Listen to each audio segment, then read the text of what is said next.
The number of phasers, either array or banks, that a ship has in Star Trek is a meaningless unit with which to measure a ship's armament.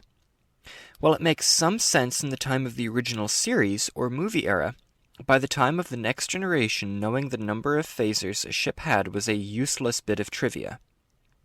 Why is this? Well, there are two reasons mostly, and you can bet we're going to get into them. This video is long. This is just the start. The first is that, well, it doesn't tell you how powerful a beam the emitter has, it just says it has a certain number of beams. And the second is that it doesn't actually show you anything about the power of the vessel as a warship. These issues are separate, though closely tied to one another, and I think it makes sense to give a couple of real-world examples because it's needed to serve as a source of comparison and reference. So that's what we're doing. In fact, we're going to look at 3 examples from the real world. Trust me, this will make sense at the end. This that you're looking at is, in my opinion, the most beautiful battlecruiser to ever exist in the real world. In case you're not a naval historian or general historical nerd and are watching this video for my hot take on Star Trek ships and don't know what this is before you, it is the HMS Tiger, a unique battlecruiser serving in the British Royal Navy during the early 20th century. She displaces almost 30,000 tons, can manage a speed of 28 knots, and is armed with guns that have a diameter of 13.5 inches. Our second example is the tiny but mighty Leander-class cruiser, a ship which served in, again, the Royal Navy, but a few decades after Tiger was launched. She is about 8,000 tons, can manage a speed of 32.5 knots, and is armed with 6-inch guns. And thirdly, we have, again, a British warship. This time we're looking at a Tribal-class destroyer, a ship which began entering service just before the outbreak of the Second World War in several nations, and the only ship on this list with a member of the class surviving into the present day. Actually, a museum ship.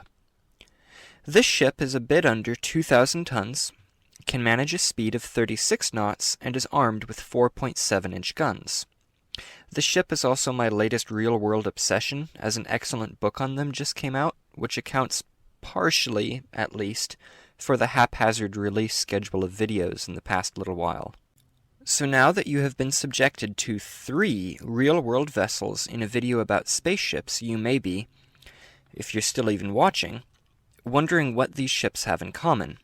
After looking at the very cursory statistics that I gave, it's clear the ships are all wildly divergent where size, speed, and gun size is concerned, as you would expect from a battleship, a cruiser, and a destroyer. And indeed, the ships share very little in common amongst themselves, except that they are all British. But there is one thing they have in common, which brings us back to the topic of this video. Each of the ships are armed with 8 main guns. Yeah, some of the tribals had 2 guns removed, but that's during World War II, and we're not going to get into that. And if you were a total novice on historical naval designs and heard that all 3 ships were armed with 8 guns, you could be forgiven for assuming they had the same power level between them. But knowing from earlier that each of these ships had guns of wildly differing sizes and hitting power, in much the same way it seems reasonable that the phasers mounted aboard the ships of varying sizes of Starfleet ship have differing power levels and sizes. So the phaser banks aboard a Nova would be of lower power output than those of a Sovereign class, even though they may have the same number of phaser arrays. I don't know if they do at all, that was just as an example. This video springs mostly from an episode of The Next Generation where it's mentioned the Enterprise has 12 phaser arrays, as if that is a distinct... I apologize. 12 phaser arrays as if that is a distinct unit of measurement. So is there a way to fix this issue? Is it even an issue?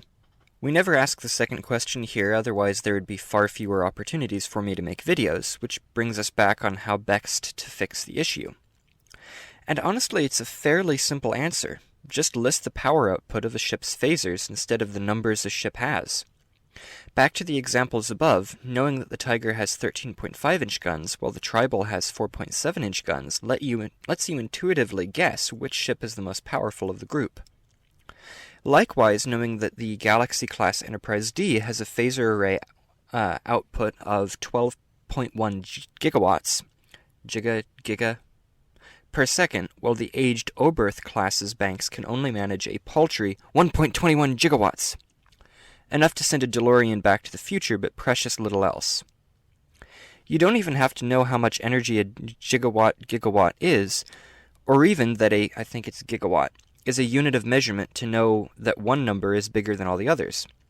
It also has the advantage of sounding precise and scientific, something Trek likes to sound whenever it can. Back to the you don't even have to know what a gigawatt is, it's fairly clear I don't, aside from the movie. So there we have both a problem that has been nitpicking me for a while now, as well as a solution. That's all for me today.